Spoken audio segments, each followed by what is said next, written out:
Welcome back. In the last video we met induction, how reasoning from observed cases to unobserved cases is sometimes problematic. We saw why it matters for science, medicine, and ordinary life, and how every time you say, this medicine worked before, so it will probably work again, you're reasoning inductively. And then, because philosophers are professionally trained to ruin everyone's confidence, we met David Hume. Hume's problem was both simple and terrifying. No matter how often something has happened in the past, logic alone doesn't guarantee that it'll happen again in the future. The future might resemble the past, and very often it does. But if we're asked to prove that it must, we struggle. So today we're going to take a step back and ask a bigger question. If induction is so philosophically shaky, why has it become so central to science? And what, if anything, makes science different from non-science or pseudoscience? That question is called the Demarcation Problem. The Demarcation Problem is the problem of drawing a boundary between science and non-science, and especially between genuine science and things that merely dress up as science, put on safety goggles, and hope nobody asks for evidence. This is important because it's not just an abstract puzzle designed to keep philosophers busy while everyone else does useful things. I mean, suppose someone says, my herbal mixture cures tuberculosis or HIV. Shouldn't that claim be tested scientifically? You'd have thought so. Lives are at stake. Similarly, suppose someone says, the ancestors guide my family. Now, that might well be a meaningful religious or cultural belief. It may well even be true, but it's not the same kind of claim as the scientific claims we make. You don't test it with a randomized controlled trial unless your ethics committee has had an unusually chaotic morning. So, an important point here, saying something is not scientific is not automatically saying it is false, stupid, or worthless. Poetry isn't science. Ethics isn't science. But I love poetry, and I think ethics is really important. Similarly, religious ritual isn't science, and my belief that a good samosa improves almost any academic meeting is not science either, though I remain open to large-scale funding. But pseudoscience is a little different. Pseudoscience is when something claims the authority of science without properly playing by science's rules. It borrows the lab coat, the technical vocabulary, and maybe even a graph with some arrows on it, but doesn't do the hard methodological work. And that's dangerous because science has enormous social authority. If something gets labeled scientific, people may trust it with their money, their health, and sometimes their lives. So, what are the rules of science? One historically important answer comes from Francis Bacon. Francis Bacon was an English philosopher and statesman writing at the beginning of the scientific revolution. He wasn't a scientist in the modern laboratory coat sense. You can think of him more as science's early methods coach, hype man, brand consultant, something like that. His great work was called Novum Organum, meaning new tool. The title was a direct challenge to Aristotle's organon, the old tool of logic. For centuries, much of European learning had been shaped by Aristotelian and scholastic methods. The rough caricature is this: start with grand principles, reason deductively from them, cite Aristotle, nod wisely, and try not to look outside in case reality becomes inconvenient. Bacon thought this was a terrible way to learn about nature. You don't discover how the world works by sitting in an armchair and squeezing conclusions out of ancient authorities. At some point, you have to get up, go outside, observe, experiment, measure, compare, and ideally stop treating your chair as a scientific instrument. This line of reasoning kind of reminds me of what my dad used to say to me when I started, studying philosophy. Anyway, Bacon's basic idea was this: science should be empirical.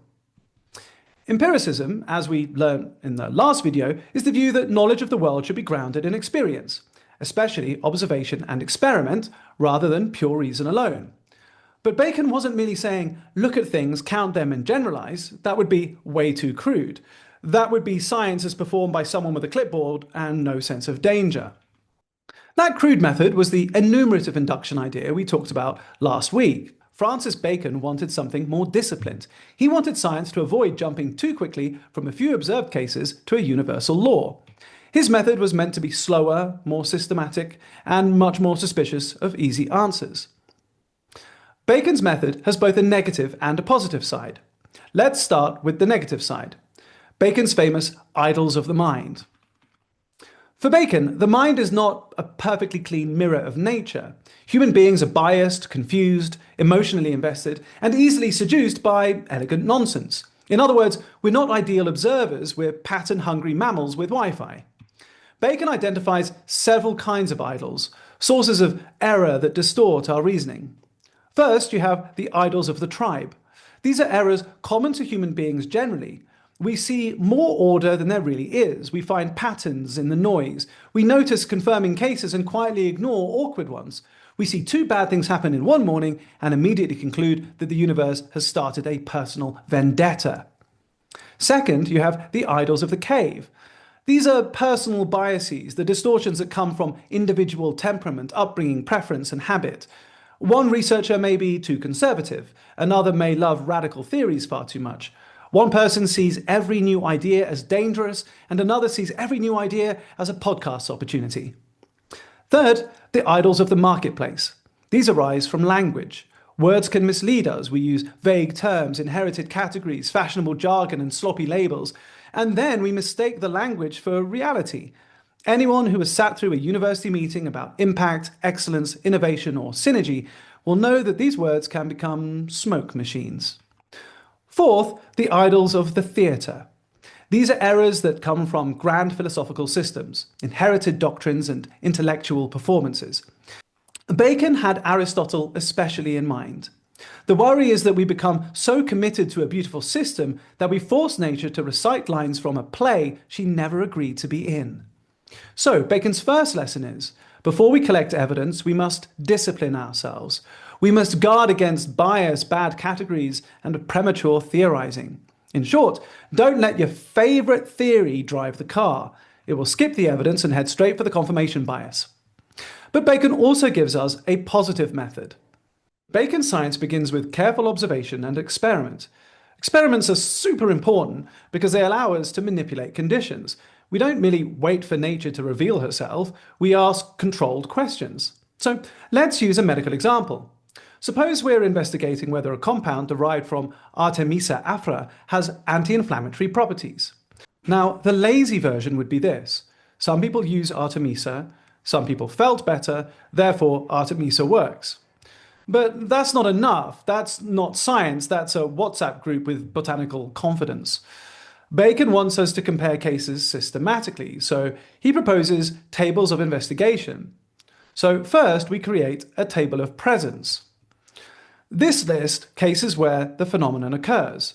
For example, patients or laboratory samples are exposed to the compound where inflammation decreases. We note the dose, preparation, timing, symptoms, biomarkers, and conditions. Second, we create a table of absence in proximity. Here we look for similar cases where the phenomenon does not occur. Perhaps patients receive a placebo. Perhaps a similar plant without the relevant compound is used. Perhaps the compound is present but inactive because it was prepared differently. The point is to compare cases that are as similar as possible except for the key factor we're investigating. This is where Bacon improves on lazy induction. He doesn't only ask, where is my theory confirmed? He asks, where is the effect absent? And what does that help us eliminate? Third, we create a table of degrees. Here we ask whether the phenomenon varies in intensity. Does a higher concentration produce a stronger effect? Does the inflammatory marker fall more rapidly at one dose than at another? Do we see a graded relationship? This is eliminative induction. Eliminative induction isn't just piling up examples, it's ruling out rival explanations. The ordinary version is familiar. Your Wi-Fi stops working. You don't immediately infer that all routers are dead. You check whether your phone has signal. You restart the router. You check whether the power is out. You ask whether the problem is your laptop, the router, the fiber line, or the mysterious demon that lives inside university IT systems. You eliminate possible causes one by one. Bacon's idea is pretty much similar, but it applies to nature. Science proceeds from careful comparison, controlled variation, and elimination. This is a huge advantage over simple enumerative induction. It also helps us understand one possible answer to the demarcation problem. On a Baconian picture, science is distinctive because it uses systematic observation, experiment, and induction to discover general truths about nature. So far, this sounds pretty promising. But now we need to be careful. Bacon was deeply optimistic. He thought that if we collected enough observations, arranged them properly, avoided bias, and used the right method, nature's laws would gradually reveal themselves to us. That is a powerful vision. It's also one of the great dreams of modern science. Knowledge produced not by authority, tradition, or speculation, but by disciplined collective inquiry. And Bacon was impressively modern in one respect. He saw science as collaborative. Not just one lone genius having a revelation under a tree, but many investigators building reliable knowledge together. The lone genius story is attractive, of course. Newton had the apple, Archimedes had the bath, modern academics have reviewer too. But real science is usually collective teams, instruments, replication, peer criticism, and shared methods. And people saying, are we sure the machine was plugged in? In that sense, Bacon looks forward to modern scientific research. But Bacon's method faces at least three big problems. First, observation isn't as neutral as Bacon hoped. What we observe depends partly on what we already know, what instruments we use, what questions we ask, and what concepts we possess. A trained radiologist sees things in a scan that I see only after someone points them out with a large arrow and the words, "Here, Benjamin, here."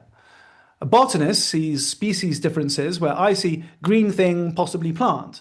A microbiologist sees contamination where I see the soup has become interesting. Scientific observation is not just passive looking, it's informed looking. Second, scientific theories often introduce concepts that are not simply read off from the data. Think of atoms, viruses, genes, electromagnetic fields, or dark matter.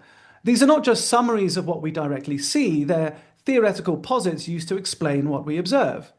No one looked through a microscope and saw the gene for making students panic before exams. Theoretical entities are often introduced through complex reasoning, not simply collected like shells on a beach. Third, and importantly for our purposes, Bacon still has not defeated Hume.